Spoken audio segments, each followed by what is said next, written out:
Hi friends, कैसे हो आप लोग। स्वागत है आपका अपने channel math research center Aryan sir पर। तो फ्रेंड्स, आज मैं फिर से लेके आया हूँ आपके लिए काफ़ी ज़्यादा डरावना भयानक स्टोरी। तो चलिए बिना वक्त बढ़ाए कहानी को शुरू करते हैं। शीर्षक का नाम है हाईवे वाला भूतिया ढाबा। एक दिन सुरेश देर रात वीरान सड़क से गुजर रहा था। आज उसने ऑफिस में कुछ नहीं खाया था और भूखे पेट ही घर की ओर निकल पड़ा।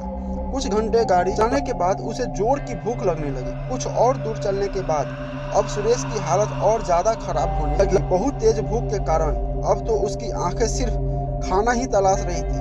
अब तो उसे गाड़ी चलाने के लिए ध्यान लगाने में भी मुश्किल होने लगी। फिर उसने गूगल मैप खोला और होटल ढाबा सब खोज लिया, मगर 15 किलोमीटर से पहले कुछ भी नहीं था। तब उसने फिर से हिम्मत बांधी और गाड़ी को फुल स्पीड में चलाने लगा। कुछ देर बाद कहीं जाकर एक ढाबा दिखाई दिया। ढाबा देखते ही उसकी जान में जान आई। ढाबे पर पहुंचते ही ढाबे का मालिक बोला, आइए आइए साहब, बताइए क्या खाएंगे। मटर पनीर, छोले भटूरे, दाल चावल, पूरी कचौड़ी या मस्त लस्सी लेकर आऊं। सुरेश, भाई साहब जो भी अच्छा खाना बना हो दे दो। ढाबा मालिक नौकर को खाना परोसने को कहता है। नौकर खाना लेकर सुरेश के सामने खाना रख कर जाने लगा। तभी सुरेश ने उसे आवाज दी, भाई पानी भी रख जाना यार। तभी वेटर मुड़कर गर्दन पूरी उल्टी घुमाकर कहता है, ठीक है साहब। तभी सुरेश ने चारों तरफ नजर घुमाई। ढाबा पूरा खाली, सिर्फ मालिक और नौकर हैं। वहाँ टेबल एकदम गंदी, कमरे भी मकड़ियों के जालों ने कब्जा कर रखा था। सुरेश बहुत डर गया। यह सब ढाबा मालिक देख रहा था। उसने तुरंत सुरेश को समझाया। मालिक ने कहा, यह भूतिया ढाबा नहीं है, यह तो बस रामू है ना, हर बार का यही नाटक होता है इसका। असल में यह होगा बहुत ज्यादा योगा करता है तो इसकी गर्दन लचीली है। और देखो आज फिर तो इसने डरा दिया। इसको निकाल भी नहीं सकते ना। यहाँ वीरान जंगल में कोई आता भी नहीं काम करने। बाकी टेबल गंदा क्योंकि ज्यादा लोग आते नहीं यहाँ। हालांकि लोग कहते जरूर है इस रास्ते पर होटल ढाबा बहुत चलता है, मगर असल में लोग यहाँ आते ही नहीं। गाड़ियाँ धूल उड़ाते हुए निकल जाती है। सुरेश सब समझ आता है और वो बिना कुछ बोले रोटी, दाल चावल, छोले पनीर और फिर लस्सी सब चट कर दिया। खाना खाते ही सुरेश को नींद आने लगी। इतने में ढाबा मालिक खुद ही बोला, ढाबा मालिक अब रुक जाओ, सुबह जाना, रात में इस रास्ते से जाना ठीक नहीं है। सुरेश, ऐसा क्यों? आगे क्या लुटेरे हैं? क्या यह रास्ता सुरक्षित नहीं है? ढाबा मालिक, ना, अब आगे उससे भी ज्यादा खतरा है। मैंने कहा था ना कि इस रास्ते पर लोग कम आते हैं, इसलिए कम आते हैं क्योंकि रास्ता भूतिया है। 10% लोग ही यहाँ से बाहर निकल पाते हैं, बाकी बेमौत मारे जाते हैं। सुरेश, आखिर ऐसा भी क्या इस रास्ते पर? सुरेश, इस रास्ते पर आगे 50 किलोमीटर बाद एक बड़ा ढाबा पड़ेगा। वहाँ असल में कोई ढाबा है नहीं, कुछ भूतों का बनाया हुआ भ्रम जाल है। बहुत पहले वहाँ एक ढाबा हुआ करता था।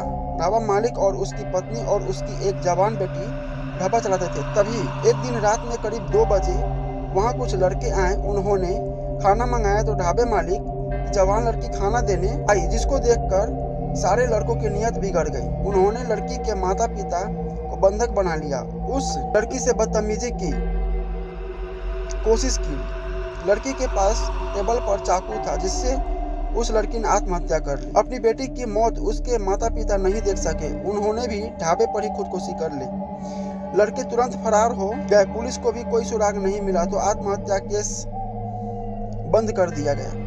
तब से आज तक उस रोज लड़की की और उसके माता पिता उन लड़कों का इंतजार कर रहे हैं और हर लड़के को रोककर ढाबे में ले जाते हैं और उन्हें वही उसी चाकू से मार देते हैं, ढाबे के पीछे वाले कुएं में डाल देते हैं। कहानी सुनते सुनते सुरेश को नींद आ गई और वहीं टेबल पर ही सो गया। मालिक भी रजाई लेकर वहीं उसके बगल में आकर सो गया था। सुबह सुरेश ने नाश्ता किया और निकल गया। वह जाते जाते सोच रहा था, मुझे अचानक नींद कैसे आ गई? मैं तो सिर्फ ढाबे के मालिक की बात सुन रहा था। इतनी बोरिंग कहानी तो नहीं थी, कहीं कुछ गड़बड़ है। क्या पता खाने में कुछ मिलाया गया हो। फिर आगे चलकर देखा तो सच में ढाबे वीरान पड़े हैं। फिर एक रेलवे क्रॉसिंग आई। एक मालगाड़ी कोयला लेकर जा रही थी तो क्रॉसिंग बंद थी। सुरेश ने देखा कि वहाँ ट्रैक्टर और ट्रक के टायरों के निशान सड़क के बाहर क्रॉसिंग के बगल अगल थे। ऐसा लग रहा था कि यहाँ रोज ट्रैक्टर और ट्रक बाहर आकर खड़े रहते हो। और वहाँ की जमीन एकदम काली थी। उसे लगा जैसे कोयला यहीं लदा और उतारा जाता है। उसके दिमाग में सवालों का तूफान आ रहा था। आखिरकार उसका दिमाग भी पत्रकार वाला था। उसने सब कुछ जानने की ठान ली। अगली रात उसी रास्ते से वापस आने लगा। वापसी में जब उसी तरह का एक ढाबा उस तरफ था जो क्रॉसिंग के लगभग 40-45 किलोमीटर दूर था। सुरेश वहां गया और बिना कुछ खाए पिए महज रास्ता पूछकर निकलने लगा तो ढाबे के मालिक ने भी वही कहानी सुनाई और सुरेश को रोकने की कोशिश की। बेटा, बड़ों की बात मानो, यह रास्ता रात में जाने लायक नहीं है। रास्ते में भूतिया ढाबा है जो जबरदस्ती तुम्हें खींच ले जाएंगे और फिर तुम कभी वापस नहीं आओगे।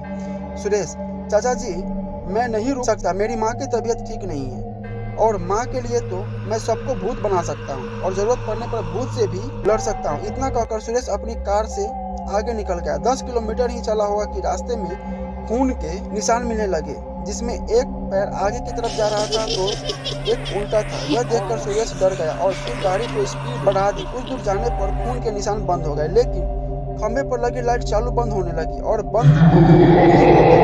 अब गाड़ी की स्पीड और धीमी करनी पड़ी। अचानक रास्ते में बैरिकेड आ गए जिस पर लिखा था आगे सड़क पर काम चल रहा है, कृपया यहाँ से मार्ग बदले। और कुछ दूर आगे चलने पर अजीबोगरीब लोग हवा में उड़ रहे थे। उनके हाथों में हल और सड़क में काम आने वाले औजार थे, जिसके बाद सुरेश को लगा कि शायद उसे ढाबे मालिक की बात मान लेनी चाहिए। सुरेश ने गाड़ी पीछे की, लेकिन सुरेश को लगा जैसे किसी ने उसको गाड़ी पकड़ ली हो। उसने गाड़ी और स्पीड से चलानी शुरू कर दी। 10-12 किलोमीटर बाद उसने बगल में ढाबा देखा। काफी चहल पहल थी, वहाँ बहुत सारे लोग थे। ऐसा लग नहीं रहा था कि यह भूतिया ढाबा होगा। सुरेश ने गाड़ी रोकी और वहाँ ढाबे में गया। उसके अंदर जाते ही तुरंत ही दरवाजा अपने आप बंद हो गया, बत्ती बंद हो गई। किसी ने फोन टॉर्च ऑन किया और फिर सुरेश ने जो देखा वो हैरान करने वाला था। सुरेश ने देखा कि कमरे में बहुत सारे लोग उड़ रहे हैं। उसके केंद्र में एक लड़की और उसके माता पिता है और आसपास कुछ लड़के हैं जिनको लड़की चाकू मार रही है। मगर यह देखकर न जाने सुरेश डरा क्यों नहीं। उसने मोबाइल में सब रिकॉर्ड करना चाहा, तभी पीछे से उसके सिर में किसी ने तेजी से मार दिया।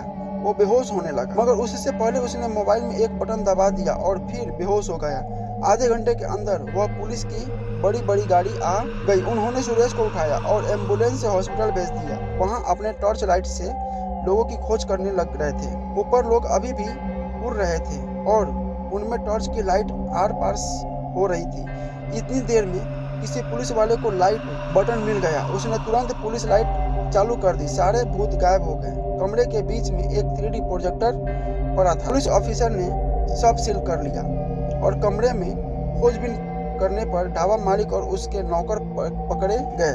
उनके पास से शमशान से लाए हुए कंकाल और कुछ मुर्दों की खोपड़ियां भी बरामद हुई। पुलिस ने सभी को गिरफ्तार कर लिया। अगले दिन हॉस्पिटल में सुरेश को मीडिया वालों के कैमरे ने घेर रखा था। एक पत्रकार ने सवाल किया, पत्रकार सर, आपको कैसे पता चला कि भूतिया ढाबा के नाम पर स्कैम चल रहा है?